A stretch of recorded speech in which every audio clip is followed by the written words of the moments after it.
بسم الله الرحمن الرحيم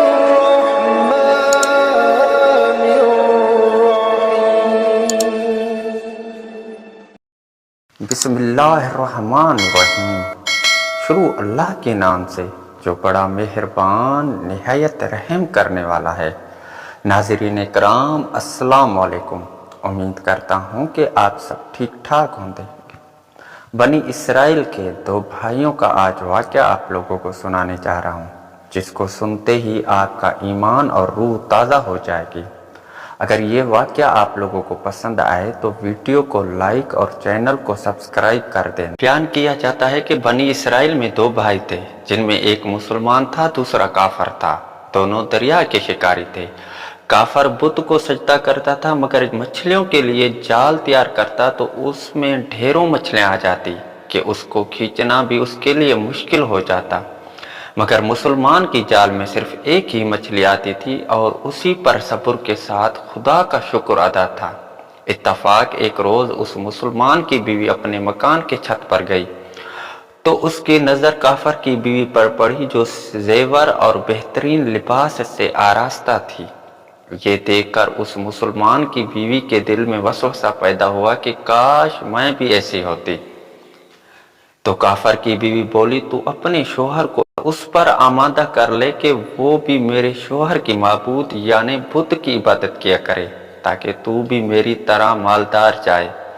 یہ سن کر مسلمان بھائی کی بیوی کچھ غمزدہ سی ہو کر نیچے آئی، اور جب اس کا شوہر گھر آیا تو اس نے بیوی کا حال متغیر دیکھ کر دریافت کیا، آخر کیا بات ہے جس سے تو اس قدر غمزدہ معلوم ہوتی ہے؟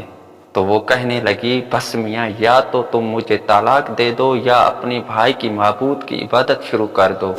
یہ سن کر اس کے شوہر نے کہا، خدا کی بندی، تو خدا سے نہیں ڈرتی؟ ایمان کی دولت ملنے کے بعد یہ کفر کی باتیں کرتی ہو؟ تو عورت بولی، بس مجھ سے اب زیادہ باتیں نہ بناؤ، میں بھی دوسرے عورتوں کی طرح اچھا لباس اور اچھے زیورات پہننا چاہتی ہوں۔ جب اس مرد مومن نے دیکھا کہ یہ عورت ضد پر اتر آئی ہے اور اس کا اصرار حد سے بڑھ چکا ہے، تو اس نے عورت کو تسلی دی، کہا، اچھا، گھبرانے کی ضرورت نہیں، میں کل سے کاریگروں اور مزدوروں میں جا کر محنت کر کے تجھے روزانہ 2 درہم دیا رہوں گا، تو اس سے اپنی حالت درست کر لینا۔ یہ سن کر عورت کو کچھ تسکین حاصل ہوئی اور سویرے ہی وہ مومن مرد مزدوری کی تلاش میں نکلا، لیکن کسی نے اسی کا حال نہ پوچھا۔ یہ دیکھ کر وہ دریائے کنارے پہنچا اور شام تک اللہ کی عبادت میں مصروف رہ کر رات کو جب گھر آیا تو بیوی نے دریافت کیا، آج تم کہاں تھے؟ وہ کہنے لگا، میں بادشاہ کی خدمت میں مصروف تھا، اس نے مجھ سے 30 دن کام کرنے کی شرط کی ہے۔ عورت نے کہا کہ آخر وہ بادشاہ تم کو کیا دے گا؟ تو اس نے جواب دیا کہ میرا بادشاہ بڑا کریم ہے اور اس کے خزانے مال و دولت سے بھرے ہوئے ہیں، وہ مجھے وہ دے گا جو میں چاہوں گا۔ چنانچہ اس طرح برابر وہ اپنے معبود برحق کی عبادت میں مصروف رہا۔ اور 30ویں رات ہوئی تو بیوی نے کہا، سنو میاں، اگر کل تم نے مجھے مزدوری لا کر نہ دی تو تم مجھے طلاق دے دینا۔ یہ سن کر اس کو اس قدر پریشانی لاحق ہوئی کہ اور 30ویں صبح کو اس نے ایک یہودی سے کہا، کیا تم مجھے مزدوری پر لگا لو گے؟ یہ سن کر یہودی کہنے لگا، ہاں، تم کو مزدوری تو مل جائے گی، لیکن شرط یہ ہے کہ میرے پاس تمہارے کھانے پینے کا کوئی انتظام نہ ہوگا۔ چنانچہ وہ مرد مومن روزے کی نیت کر کے یہودی کے ساتھ ہو گیا۔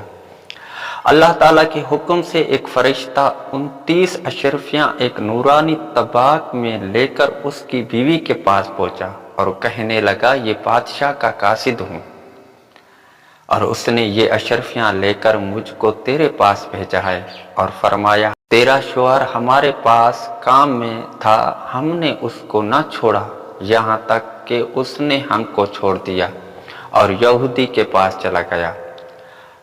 اگر وہ ہمارا کام کرتا تو ہم اس کو اور زیادہ اجرت دیتے، بس یہ ایک اشرفی کی کمی اس وجہ سے ہے کہ چنانچہ وہ عورت ان اشرفیوں میں سے ایک اشرفی لے کر بازار گئی، سنارے نے اس کی 1000 قیمت عورت کی ہاتھ میں رکھ دی، اور جب شام کو وہ مومن مرد گھر واپس لوٹا تو عورت نے ان سے کہا، دریافت کیا، کیا آج تم کہاں تھے؟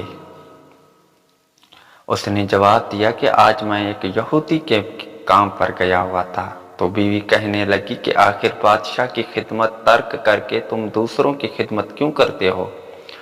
پھر اس نے کو اشرفیوں کا واقعہ سنایا، جس کو سن کر وہ مرد مومن روتے روتے بے ہوش ہو گیا، اور جب اس کو ہوش آیا تو بیوی سے کہنے لگا، افسوس کہ میں بادشاہ دو جہاں کی خدمت کا حق اپنے اوپر لازم نہ کیا۔ اس کے بعد اس شخص نے عورت کو چھوڑ دیا اور پہاڑوں پر چلا گیا، جہاں خدا کی عبادت میں مصروف رہ کر اس کا انتقال ہو گیا۔ اللہ تعالیٰ اس پر اپنا رحم فرمائے، آمین ثم آمین یا رب العالمین۔